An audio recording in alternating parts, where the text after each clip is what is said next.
Gracias a todos nuestros auspiciadores que hacen posible que hagamos Mesa Central todas las mañanas de domingo y que ahora tengamos al director de Criteria, Cristian Valdivieso, entrevistado en esta mañana de domingo. Cristian, muchísimas gracias por la gentileza de estar acá. Vamos a hablar de dos encuestas que tienen comparación perfecta, ¿no? Cuéntame el caso de esta última encuesta. Lo que quisimos hacer es tomar algunas preguntas que hicimos en encuestas de distintos temas el 2019, después del estallido, en la época del estallido social, y volver a replicarlas ahora, 19, 20, 21, 22, 23, 4 años después, a ver qué es lo que mostraban estas subjetividades de la población en torno a distintos temas. ¿Cuál es el objetivo? Es, de alguna manera, hablar de esta idea de la sociedad pendular, pero como una pregunta o un signo de interrogación. Claro. Es decir, que la audiencia juzgue si hay o no una sociedad pendular. Yo puedo tener mis ideas, mis hipótesis, podemos terminar conversando de ello, y cómo esto incide también en los resultados electorales que hemos visto en el último tiempo, donde se genera esta suerte de chuta, ¿qué ha pasado acá? Que pasamos de una votación muy mayoritaria por el plebiscito de entrada, de la lista del pueblo a los republicanos, etc. Claro. Exacto. Sí, sin mediar un previo aviso. Exactamente. Ya, veamos entonces esto que podría ser una manera de explicar qué es lo que pasó el domingo pasado. Esta es la primera lámina que vamos a mostrar en esta mañana. En la valoración de la democracia, ¿con cuál de las siguientes frases estás más de acuerdo? La democracia es preferible a cualquier otra forma de gobierno. Gracias. En algunas circunstancias, un gobierno autoritario puede ser preferible a una democracia. A la gente como uno le da lo mismo un régimen democrático que uno autónomo. Ya, esto es preocupante. Es diciembre de 2020 contra mayo del 2023, o sea, con este mes. Exactamente. Y lo que uno ve ahí es que efectivamente el valor de la democracia o la democracia como preferible a cualquier otra forma de gobierno sigue siendo mayoritario, sigue siendo el que tiene más respaldo en la subjetividad de la población, pero ha caído 25 puntos en 4 años. Es decir, han ganado espacio otras opciones, otras subjetividades vinculadas al hecho de, bueno, es importante, pero depende de, es importante, pero en algunos casos no es tan necesario. Que le pone algún tipo de condición a la condiciones, claro. Entonces la pregunta es, la mayoría de la gente apoya la democracia, sin duda apoya la democracia. Ahí tenemos otra información que habla de que la gente sí valora la democracia, pero el punto de fondo es que está siempre instalada la pregunta de, bueno, ¿para qué me sirve la democracia? ¿En qué medida la democracia resuelve los problemas de las personas y hasta dónde la democracia representativa efectivamente le hace sintonía a la gente más allá de una declaración políticamente correcta? Y hay un 15% que no contesta, lo cual es preocupante. Sí, digamos. Sí, y que sube respecto de la evaluación anterior, es decir, gente que puede esconderse en otro tipo de respuesta, efectivamente. Claro, que podría darle vergüenza lo que piensa realmente. Exactamente. Porque estamos en un ciclo, Iván, donde hemos visto mucha votación contra los incumbentes. Es decir, los desafiantes tienen siempre mirando desde fuera de la cancha más facilidad de entrar porque la sociedad está en un momento de mucha rabia, de mucha impugnación a quienes han tenido el poder y con ganas de darle el sartén a quienes no lo han tenido. Entonces, mucha de la votación que tenemos hoy día, más que por los partidos, ¿verdad?, o por las personas, tiene también que ver, pero también tiene que ver con votar contra otras, contra los incumbentes. Y eso es lo que hemos visto hace mucho tiempo atrás, incluso con periodos más largos, como el primer gobierno de la presidenta Bachelet, que saliendo con un 80% de aprobación, le entregó el gobierno a la derecha. Claro, exactamente. Mira, a propósito de impugnación, veamos lo que pensaba la gente respecto de las movilizaciones sociales. La siguiente lámina que mostramos de esta encuesta de Criteria, su director Cristian Valdivieso con nosotros. La siguiente lámina es esta, la valoración de las movilizaciones. ¿Con cuál de las siguientes frases te sientes más identificado? Baja significativamente de 76 a 47 entre julio del 2020, o sea, estábamos recién con el estallido, a mayo del 2023. Baja significativamente el apoyo a creo que las movilizaciones sociales tienen consecuencias positivas y ayudan a que las cosas mejoren en el país. Ahora es menos del 50%. Menos del 50%. El otro 50% se divide entre personas que dicen que las movilizaciones son de frentón malas y negativas y otras que dicen que las movilizaciones no producen realmente cambio. Ahora, chuta. Exacto. Ahora, igual tenemos todavía, en una medida mucho menor de lo que se instaló después del estallido social, un porcentaje alto que valora las movilizaciones sociales. Entonces, acá uno dice, bueno, ¿hay péndulo o no hay péndulo? En alguna medida se equilibra lo que uno podría decir el péndulo de la subjetividad respecto a las movilizaciones, pero la sociedad no ha descartado aún que las movilizaciones son, de alguna manera, un medio legítimo de manera de presionar al poder político y de producir o empujar cambios. Claro, pero bajo la intensidad. Baja la intensidad, exactamente. Hablemos de la otra... Esa es interesante, Iván. ¿La que viene? Más que péndulo, la lógica de las intensidades. De repente los relatos tienen más intensidades, exactamente. Y como a veces, criterio de análisis, digamos, como criterio de análisis, exacto. Está buena. Ya, siguiente lámina. Se acaba de desconectar mi monitor, así que voy a este otro monitor. ¿Con cuál de las siguientes frases te sientes más identificado? Baja muchísimo, de 33 a 15 en prácticamente 3 años. La violencia es un medio legítimo para presionar a la clase política cuando se reclama por motivos justos. Había un 33% después del estallido. Un tercio de la población legitimaba de alguna manera la violencia, no la avalaba, la legitimaba, la legitimaba como medio como para medio legítimo, provocar claro. cambios y para presionar a la clase política. Ahora eso baja a un 15% apenas y aumenta significativamente de 67 hace 3 años a 85%. Los que están de acuerdo con la violencia no es ni será un medio legítimo para presionar a la clase política, por muy justos que sean los motivos. Ha bajado mucho, significativamente, la legitimación que tiene la violencia como acción política. Nunca la mayoría de la sociedad valoró y validó la violencia, pero había un porcentaje alto que, de alguna manera, sin necesariamente querer incurrir personalmente en acciones de violencia, decía, bueno, si no hay otra manera de presionar, la violencia pasa a ser una forma indeseable, si se quiere, pero una forma porque no hay otra. Porque no queda y llegamos otra. a un tercio de la población, y ese tercio de la población tuvo mucha fuerza y mucha intensidad en ese minuto. No era el 50%, pero era un tercio que tenía mucha intensidad, mucha fuerza y que de alguna manera lograba conectar con un momento destituyente muy acervado en la población. Probablemente era un tercio, pero tenía mucha influencia en el relato, en la narrativa de lo que estaba pasando. Y un tercio que tenía mucha incidencia, mucha, como dices tú, mucha intensidad y que silenciaba o cancelaba otros relatos que se oponían a él. A mí me gusta esta lámina sobre la migración, sobre los migrantes, porque da cuenta como del estado de ánimo respecto, el estado de ánimo, voy a decirlo de una manera medio odiosa, pero el estado de ánimo progre versus el no progre. ¿Con qué tan de acuerdo o en desacuerdo se encuentra usted con las siguientes frases? Mira cómo aumenta, de 41 a 73. Esto es en 3 años, ¿no? De julio del 2020 a mayo del 2023.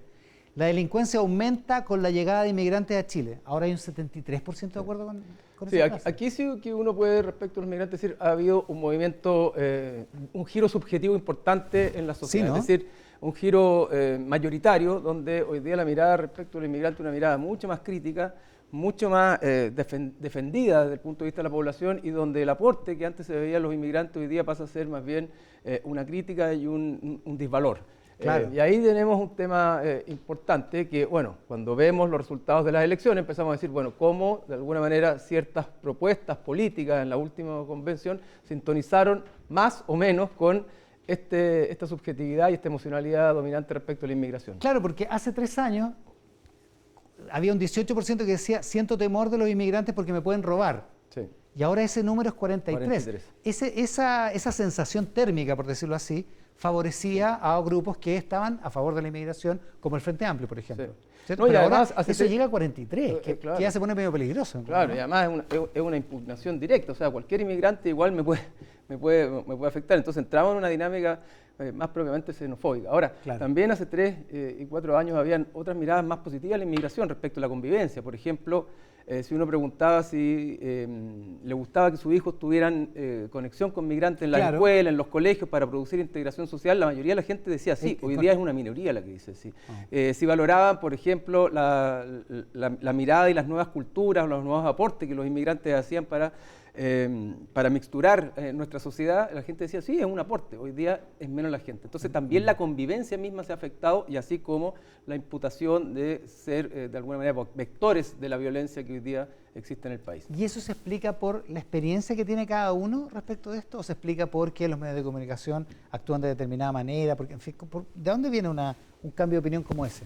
No, yo creo que son varias cosas al mismo tiempo. Efectivamente, la experiencia con muchos grupos migrantes, ahí volvemos a la intensidad, aquellos grupos que siempre van a ser una minoría de migrantes, que son los que efectivamente están vinculados al narcotráfico, al sicariato y a todas aquellas expresiones de violencia que antes no eran tan típicas en la sociedad y que hoy día se han acentuado por esta inmigración. Pero estos grupos específicos, particulares, tienen una intensidad y una fuerza para producir una generalización respecto de todos los migrantes que es muy potente. Y eso es lo que finalmente genera una xenofobia, porque la gran mayoría de los migrantes, evidentemente, no tienen las conductas que la mayoría de la población les imputa, pero solo al exacerbar el temor, uno dice, bueno, mejor me repliego porque no me quiero arriesgar a una posibilidad de que me toque uno de ellos. Y en los barrios, en los sectores populares, en los sectores más pobres, donde el narcotráfico ha penetrado con mucha más fuerza, digamos porque el Estado desapareció durante tiempo, y ahí podría mostrar por qué pasaba con el voto voluntario, pero bueno, el narcotráfico entró. Y esa experiencia, evidentemente, es una experiencia que le toca particularmente a los grupos medios bajos y bajos de vivir, de experienciar. A lo mejor si no hubiéramos tenido voto voluntario nos habríamos dado cuenta antes. Claro, y además la integración es muy importante, Iván, porque cuando llegan los inmigrantes en general se instalan en sectores medios, bajos, sectores bajos, y la relación que se establece es una relación que muchas veces no se trabaja. Entonces, la tensión que se produce ahí, no solo en las relaciones, en los consultorios, eventualmente donde se encuentra la gente, es una tensión que es mucho mayor en los grupos medios bajos y bajos, y donde a veces las élites, y te digo las élites de izquierda, muchas veces que viven más pensando en la bondad respecto de los beneficios de la migración y menos afectados por la dinámica nueva que se genera, bueno, empiezan a distanciarse. Y ahí entran los grupos, bueno, y el Partido Republicano le fue muy bien en los segmentos medios bajos y bajos. Claro, pero es como lo que en Estados Unidos llaman anti-woke, o sea, es como, la sensación positiva respecto de lo progre, entre comillas, disminuye, Sí. baja en intensidad Sí. drásticamente. Sí, y bueno, dentro de lo que estamos viendo también, las elecciones tienen un espacio muy emocional que tiene que ver con esto de la impugnación, con la emoción dominante en el minuto, y por eso que hay hartas oscilaciones, pero también tienen que ver con la mirada de la sociedad respecto de si estamos en un momento, digamos, más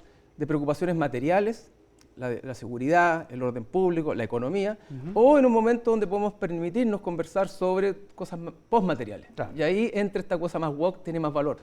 Pero en los momentos donde el problema tiene que ver con crecimiento económico, el problema tiene que ver con delincuencia, es decir, con una baja en las necesidades básicas de las personas de la pirámide, bueno, todas aquellas cosas que de alguna manera son postmateriales, incluido el medio ambiente, incluido, ¿verdad?, la integración de la migración, etcétera, son Bajan cosas en que la intensidad, gente baja en intensidad porque dicen, bueno, estas son preocupaciones de una cierta élite que no se afecta por estas otras cosas. Por las cosas que me pasan a mí, Exactamente. digamos. Claro, que es la realidad pegándome en la cara, digamos. Tal cual. Ya, sigamos con la siguiente lámina. El rol del Estado. Mira qué interesante cómo cambia esta cosa. Hace 3 años, ¿qué tan de acuerdo estás con que el Estado debería ser el propietario de las empresas de servicios públicos? 3/4 partes estaban de acuerdo con esta afirmación hace 3 años y ahora es 56%, es mayoritario, pero baja también en intensidad esa idea. Baja la intensidad. ¿Por qué esto? Baja la intensidad, bueno, porque hemos tenido una discusión constitucional donde el rol del Estado está puesto en cuestión, pero déjame decirte que todavía es mayoritaria la gente que está demandando una mayor presencia del Estado. Es decir, Claro. si a mí me preguntan, ¿aquí hay péndulo? No, aquí hay movimiento. Hacerse o negar que la sociedad, por las razones que sean, está buscando que el Estado tenga una mayor injerencia, más allá de en qué, es ciego. Así como pudo haber sido ciego quizá para un grupo de izquierda pensar que la gente no quería nada de los privados y que todo el aporte que hacían los privados en seguridad social, en salud, en previsión, era un aporte negativo y teníamos que pasar siempre al Estado. Hoy día pensar que el Estado no tiene que tener un rol también Sería una equivocación, es una equivocación desde el punto de vista de la percepción de la Baja gente. la intensidad, pero se mantiene, digamos, la expectativa de una mayor una mayor convergencia entre lo público y lo privado. En particular, cuando estamos hablando de servicios públicos, estamos hablando aquí de luz, agua, Claro. De ese tipo de cosas. Pero eso también mezcla un juicio crítico respecto del rol que han jugado los privados y no necesariamente de que la gente quiera terminar con lo privado, es al revés. ¿Te fijas? Lo que quiere es que haya más integración. Lo mismo pasa con las empresas públicas. La gente quiere una mayor participación del Estado porque ha vivido una experiencia mucho más marcada con lo privado. Pero cuando le dicen, mira, terminemos con lo privado y pasemos solo al Estado, también la gente se defiende muchísimo porque lo que quiere es, de alguna manera, digámoslo así, libertad de elección. Claro. Pero no quiere quedar ni preso del mercado ni preso del Estado. Pasemos más rápidamente a las siguientes láminas sobre el medio ambiente. Mira lo que dice la encuesta y la comparativa de hace 3 años. ¿Eres más partidario de un Estado que favorezca la protección del medio ambiente? 43% versus un 52% de hace tiempo. 57.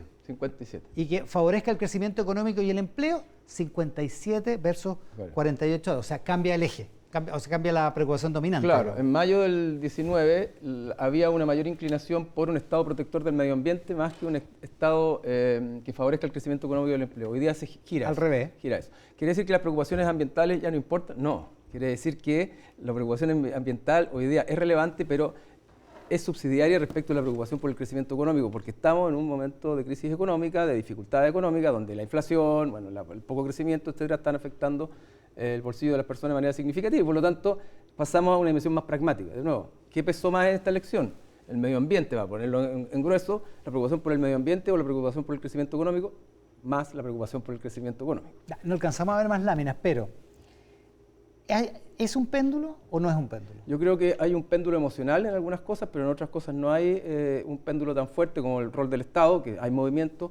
No alcanzamos a ver las láminas de los temas valóricos, pero en los temas valóricos no hay un péndulo y ahí puede haber otra confusión también. Es decir, la gente sigue valorando y apoyando mayoritariamente el aborto en 3 causales, sigue apoyando el matrimonio homosexual y la adopción homoparental de manera muy, pero muy significativa. No hay péndulo. En eso no hay cambio. Eso el cambio son mínimos. Por lo tanto, si uno quiere leer el momento político, si, no sé, José Antonio Cast o cualquier líder político quiere leerlo, tiene que leerlo con esa luz, digamos. Exacto, con esa clave electoral de por qué hoy día les fue bien. Bueno, porque lograron sintonizar muy bien con una subjetividad dominante agobiada por la delincuencia, por la desregulación migratoria y por la falta de crecimiento económico. Pero no necesariamente, ¿verdad? Y ahí es donde se pueden pasar de pueblo, porque hayan comprado una lectura de un partido ultraconservador en términos morales y en términos valóricos. Si empiezan a pisar esas teclas, probablemente la sociedad se va a ir alejando de esas posiciones, porque no son esas posiciones las que llevan a votar por esos grupos, sino que son las otras que tienen que ver con la sintonía, con las preocupaciones más concretas, y al mismo tiempo con que son el grupo que venía a desafiar a los incumbentes, claro. Y por lo tanto siempre es más fácil impugnar, claro, ser el desafiante, destruir, que estar claro. Construyendo, porque otra cosa es con guitarra, como ha aprendido bien este gobierno. Tal cual.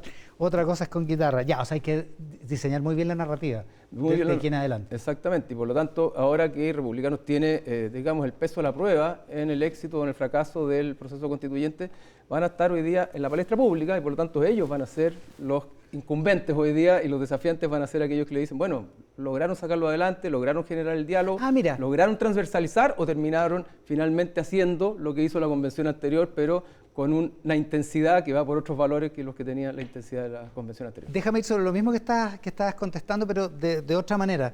Se ha dicho muchísimo toda esta semana que el test de gobernabilidad es muy relevante para Republicano y para José Antonio Cast con miras al futuro, a su futuro presidencial, en una campaña presidencial. ¿En qué lugar, digamos, de estos atributos que se miden en este tipo de encuestas encontramos la gobernabilidad? ¿Dónde se expresa? Porque nadie vota nadie dice, no, si es que me gusta la gobernabilidad, es demasiado abstracto. ¿Dónde se expresa? Bueno, hoy día creo yo que el juicio de la sociedad respecto de qué es lo que es la gobernabilidad primero tiene que ver con el orden, con la autoridad y con regular aquellas cosas que la sociedad percibe desreguladas. Es decir, la autoridad es, lo primero, proveer seguridad, proveer orden público y proveer estabilidad a las personas para que puedan desplegar sus proyectos de vida. Ahí se juega la gobernabilidad. En segundo lugar, evidentemente, en empujar el crecimiento económico, en generar las condiciones para que la gente vuelva a retomar las expectativas de que puede salir de una situación, digamos, o de pobreza o de clase media pero estancada y pensar que hay proyectos de futuro en adelante, en las propias vidas, mucho más que en apuestas por ahora, al menos postmateriales si se quiere. Claro, o sea, pero para ponerlo en concreto, un proceso constituyente, un consejo constituyente caótico, desordenado, conflictivo, es antigobernabilidad, por decirlo así. Sin duda que es antigobernabilidad, un proceso confrontacional, adversarial, incapaz de llegar a acuerdos o generar los acuerdos es gobernabilidad. Ahora, también es cierto que estamos en un momento donde la izquierda está muy apuntada y muy cuestionada por la sociedad en general y el gobierno está debilitado y por lo tanto también puede pasar que Republicanos logre instalar un relato donde el fracaso no tuvo que ver tanto con ellos sino que con los otros y la izquierda quizá quiere jugar el juego de que el fracaso tuvo que ver eventualmente con Republicanos y no con ellos. Vamos a ver cuál de esos relatos termina siendo dominante, claro. Porque lo que es claro es que el resultado del 17 de diciembre es bastante incierto por la votación que hubo y porque hoy día tenemos, el estado de ánimo actual. A diferencia de antes, a una izquierda poco interesada en el éxito de un proceso constituyente donde la caligrafía, la ortografía, ¿verdad? La sintaxis la van a poner otro, entonces es complejo. Gracias, Cristiana. Gracias, Iván. Cristian Valdivieso, el director de Criteria, con esta interesante comparación de encuesta y, por supuesto, el lúcido análisis que siempre pone cada vez que viene al programa.